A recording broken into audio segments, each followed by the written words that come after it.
Akashvani Mangaluru.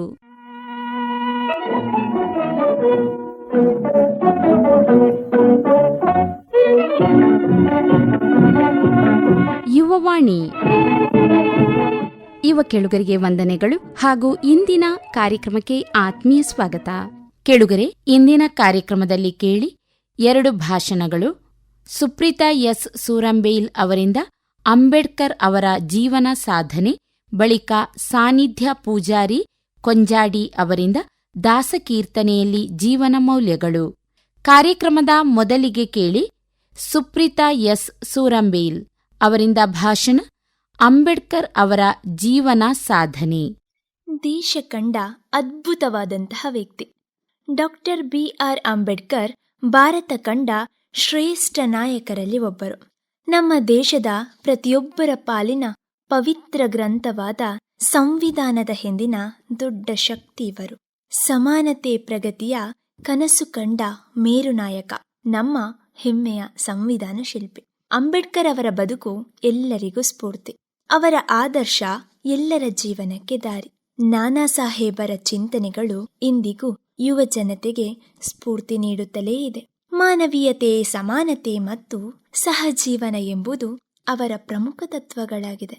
Doctor Bhimrao Ambedkar ಅವರು ಮಧ್ಯಪ್ರದೇಶದ ಮೌನಲ್ಲಿ 1891 April 14ರಂದು ಜನಿಸಿದರು. ಅವರು 1908ರಲ್ಲಿ ಎಲ್ವಿನ್ ಸ್ಪೂನ್ ಹೈಸ್ಕೂಲಿನಿಂದ ಮೆಟ್ರೋಪೊಲಿಟನ್ ಪಾಸ್ ಮಾಡಿದರು.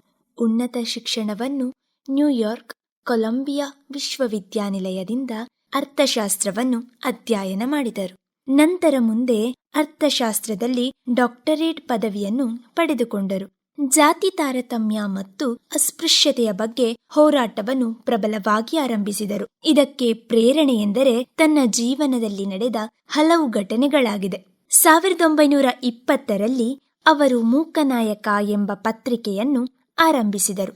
ಸ್ವತಂತ್ರ ಭಾರತದ ಮೊದಲ ಕಾನೂನು ಸಚಿವರಾಗಿ ನೇಮಕಗೊಂಡರು. ನಂತರ ಇವರು ಕರಡು ಸಮಿತಿಯ ಅಧ್ಯಕ್ಷರಾದರು. ಭಾರತದ ಬೃಹತ್ ಸಂವಿಧಾನಕ್ಕೆ ಅಪಾರ ಕೊಡುಗೆಯನ್ನು ಹಾಕಿದ ಇವರನ್ನು ಭಾರತದ ಸಂವಿಧಾನ ಶಿಲ್ಪಿ ಎಂದೇ ಕರೆಯಲಾಗುತ್ತದೆ. ಅಂಬೇಡ್ಕರ್ ಅವರು ಅನೇಕ ಅದ್ಭುತವಾದಂತಹ ಸಂದೇಶಗಳನ್ನು ನೀಡಿದ್ದಾರೆ.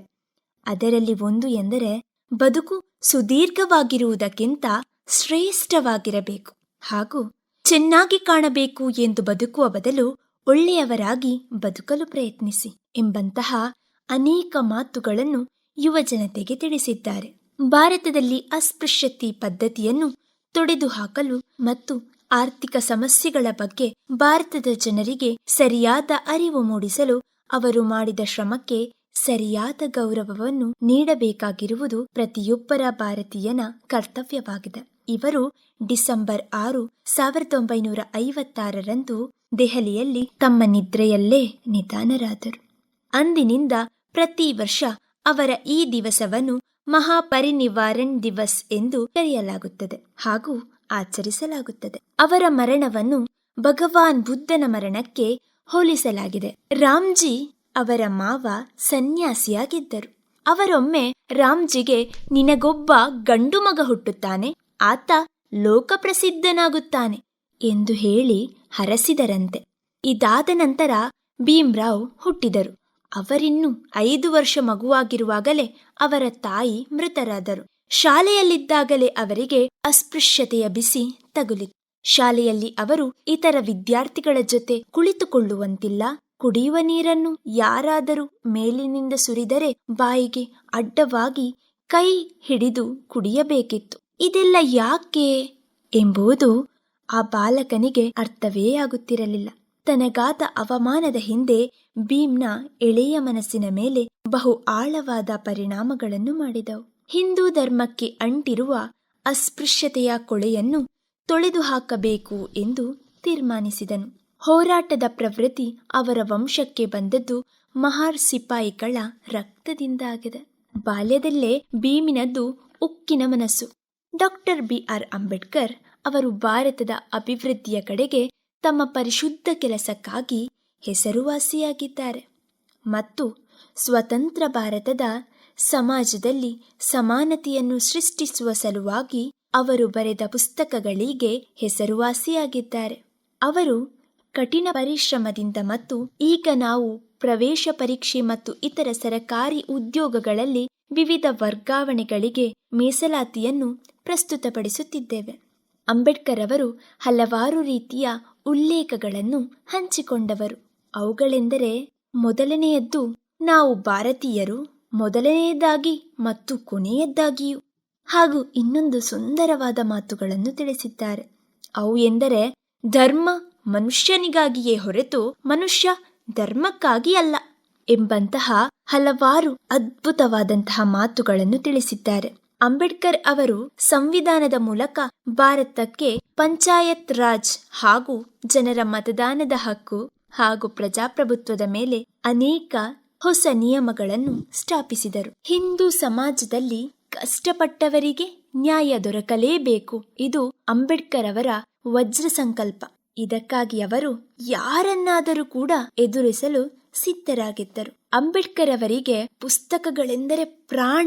ಅದಕ್ಕಾಗಿ ಅವರು ತಮ್ಮ ಮನೆಯ ರಾಜಗೃಹದಲ್ಲಿ ಒಂದು ಪ್ರತ್ಯೇಕ ವಿಭಾಗವನ್ನೇ ಕಟ್ಟಿಸಿದರು. ಅವರಿಗೆ ಕಣ್ಣಿನ ಬೇನೆ ಬಂದಾಗ ಪುಸ್ತಕಗಳನ್ನು ಓದುವಂತಿಲ್ಲ ಎಂದು ದುಃಖಪಟ್ಟರು. ವಿದೇಶಗಳಲ್ಲಿ ಹೋದಾಗೆಲ್ಲ ಅಲ್ಲಿಂದ ಅನೇಕ ಪುಸ್ತಕಗಳನ್ನು ಕೊಂಡು ಶೇಖರಿಸುತ್ತಿದ್ದರು. ಒಮ್ಮೆ ಅವರು ನ್ಯೂಯಾರ್ಕಿನಲ್ಲಿ 2,000ಕ್ಕೂ ಹೆಚ್ಚು ಪುಸ್ತಕಗಳನ್ನು ಕೊಂಡರು. ಅಸ್ಪೃಶ್ಯರು, ಬುದ್ಧ ಮತ್ತು ಅವನ ತತ್ವಗಳು, ಭಾರತದಲ್ಲಿ ಕ್ರಾಂತಿ ಮತ್ತು ಪ್ರತಿಕ್ರಾಂತಿ, ಬುದ್ಧ ಮತ್ತು ಕಾರ್ಲ್ ಮಾರ್ಕ್ಸ್, ಹಿಂದೂ ಮತದ ಒಗ್ಗಟ್ಟು, ಹೀಗೆ ಅವರು ಎಷ್ಟೋ ಪುಸ್ತಕಗಳನ್ನು ಬರೆದಿದ್ದಾರೆ. ಅವರ ಪುಸ್ತಕಗಳನ್ನು ಓದಿ ವಿಷಯ ಸಂಗ್ರಹಗಳನ್ನು ಮಾಡಿದ್ದಾರೆ ಎಂಬುದಕ್ಕೆ ಅವರ ಸ್ವತಂತ್ರ ಯೋಚನಾ ಶಕ್ತಿಯು ಸಾಕ್ಷಿಯಾಗಿರುತ್ತದೆ. ತಮ್ಮ ಜೀವನವೇ ಹೋರಾಟಕ್ಕಾಗಿ ಮುಡಿಪಾಗಿಟ್ಟರು. ಸಮಾನತೆಗಾಗಿ, ನ್ಯಾಯಕ್ಕಾಗಿ, ಮಾನವೀಯತೆಗಾಗಿ ಹೋರಾಡಿ ಭಾರತ ರತ್ನ ಎಂದೆನಿಸಿಕೊಂಡರು. ಡಾಕ್ಟರ್ ಭೀಮ್ರಾವ್ ಅಂಬೇಡ್ಕರ್ ಇವರು ಧ್ವನಿಯಿಲ್ಲದ ಲಕ್ಷಾಂತರ ಭಾರತೀಯರ ಪ್ರತಿನಿಧಿಯಾದರು. ಇತಿಹಾಸದಲ್ಲಿ ಅವರದ್ದೇ ಆದ ಪ್ರಮುಖ ಸ್ಥಾನವನ್ನು ಪಡೆದುಕೊಂಡರು. ರಾಜಕೀಯ ವ್ಯವಸ್ಥೆಯತ್ತ ದಾರಿ ತೋರಿಸಿದವರು.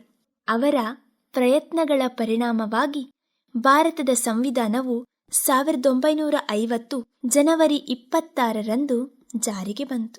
ಅವರ ಜೀವನ ಮತ್ತು ಸಂವಿಧಾನಕ್ಕೆ ಕೊಡುಗೆಯಾಗಿ ಭಾರತದಲ್ಲಿ ಅವರು ಭಾರತ ರತ್ನ ಎಂಬ ಪ್ರಶಸ್ತಿಯನ್ನು ಪಡೆದುಕೊಂಡರು. ದೇಶದ ದೃಷ್ಟಿಕೋನ ಮತ್ತು ತತ್ವಗಳು ಇನ್ನೂ ನಮಗೆ ಮಾರ್ಗದರ್ಶನ ನೀಡುತ್ತಿದೆ.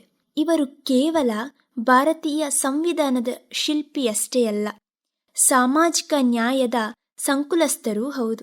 ಅವರ ಜೀವನ ಮತ್ತು ಚಿಂತನೆಗಳು ಇಂದಿಗೂ ಭಾರತವನ್ನು ಪ್ರಜಾಪ್ರಭುತ್ವ, ಸಮಾನತೆ ಮತ್ತು ಆರ್ಥಿಕ ಸಮತೆಯ ದಿಕ್ಕಿನಲ್ಲಿ ಮುನ್ನಡೆಸುವ ದಾರಿಗಳಾಗಿವೆ. ಅವರು ಕಟ್ಟಿಕೊಟ್ಟ ಈ ಬುನಾದಿಯು ಬರುವ ತಲೆಮಾರುಗಳಿಗೂ ಪ್ರೇರಣೆಯಾಗಿ ಉಳಿಯುತ್ತದೆ ಎಂಬುದಕ್ಕೆ ಯಾವುದೇ ರೀತಿಯಾದಂತಹ ಸಂಶಯವಿಲ್ಲ. ಇದುವರೆಗೆ ಅಂಬೇಡ್ಕರ್ ಅವರ ಜೀವನ ಸಾಧನೆ ಈ ಕುರಿತು ಸುಪ್ರೀತಾ ಎಸ್ ಸೂರಂಬೇಲ್ ಅವರಿಂದ ಭಾಷಣವನ್ನ ಕೇಳಿದಿರಿ. ಮುಂದೆ ಕೇಳಿ ಇನ್ನೊಂದು ಭಾಷಣ ಸಾನ್ನಿಧ್ಯ ಪೂಜಾರಿ ಕೊಂಜಾಡಿ ಅವರಿಂದ ದಾಸಕೀರ್ತನೆಯಲ್ಲಿ ಜೀವನ ಮೌಲ್ಯಗಳು.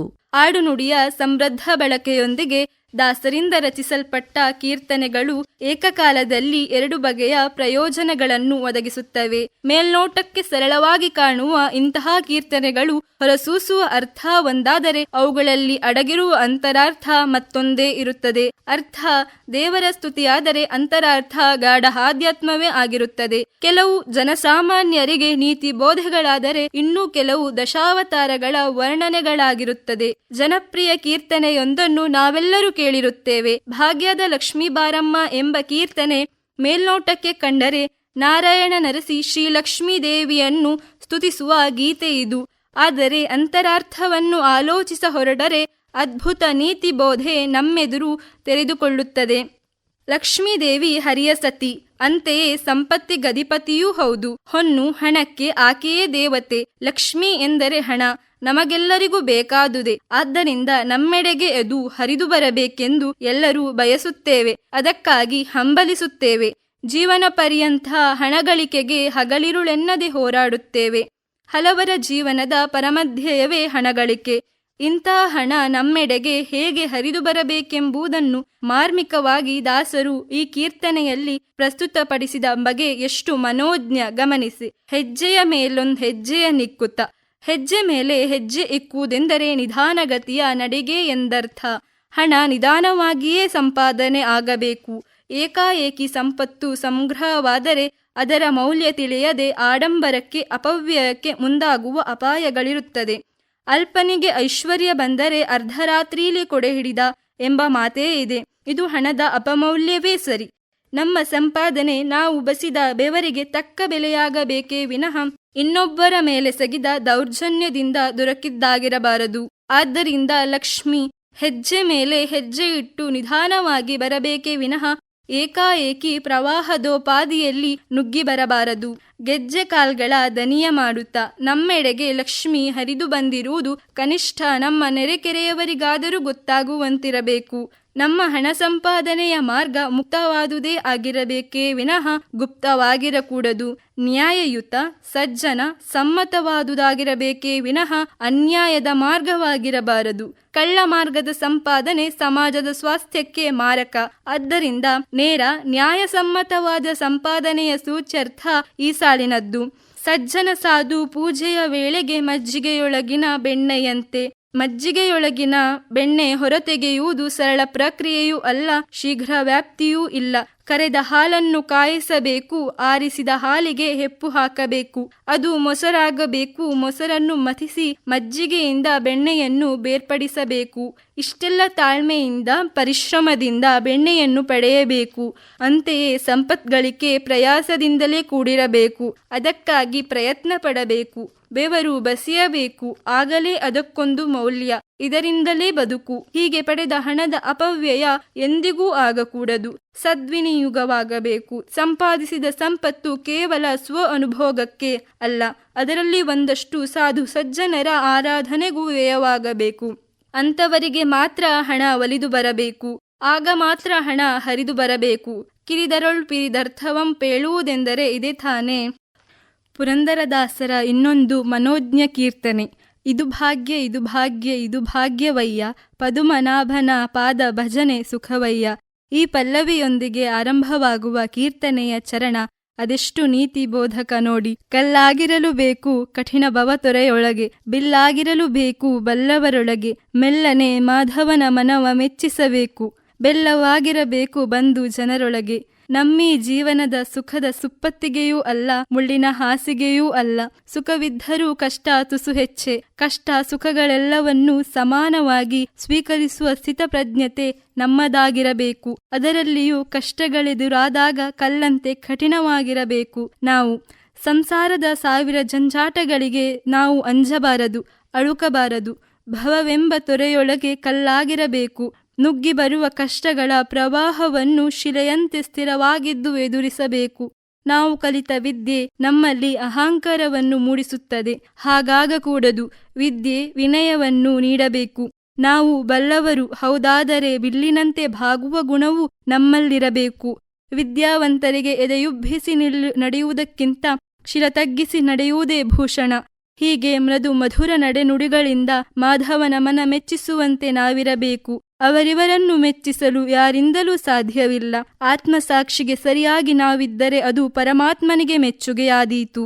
ಬಂಧು ಬಾಂಧವರೊಡನೆ ನಿಷ್ಠೂರ ಕಟ್ಟಿಕೊಂಡು ಸುಡುಸುಡೆಂದು ಬದುಕುವುದು ತರವಲ್ಲ. 10 ಜನ ಹೋಗು ಅನ್ನುವುದಕ್ಕಿಂತ ಬಾ ಎನ್ನುವಂತೆ ಬದುಕಿದರೆ ಅದು ಬಂದು ಜನರೊಡನೆ ಬೆಲ್ಲದಂತೆ ಬದುಕಿದಂತಾದೀತು. ನಮ್ಮ ಇಡೀ ಜೀವನ ಪಥ ಎಂತಿರಬೇಕೆಂಬುದನ್ನು ಅದೆಷ್ಟು ಮನೋಜ್ಞವಾಗಿ ಸರಳವಾಗಿ ವಿವರಿಸಿದ್ದಾರೆ ನೋಡಿ. ಅರಿತು ನಡೆದರೆ ನಮಗೂ ನಮ್ಮ ಸಮಾಜಕ್ಕೂ ಶ್ರೇಯಸ್ಸಾದೀತು. ಇದುವರೆಗೆ ದಾಸಕೀರ್ತನೆಯಲ್ಲಿ ಜೀವನ ಮೌಲ್ಯಗಳು ಈ ಕುರಿತು ಸಾನ್ನಿಧ್ಯ ಪೂಜಾರಿ ಕೊಂಜಾಡಿ ಅವರಿಂದ ಭಾಷಣವನ್ನ ಕೇಳಿದಿರಿ. ಕೇಳುಗರೆ, ಇದು ಇಂದಿನ ಯುವವಾಣಿ. ಮುಂದಿನ ಕಾರ್ಯಕ್ರಮದಲ್ಲಿ ಭೇಟಿಯಾಗೋಣ. ನಮಸ್ಕಾರ.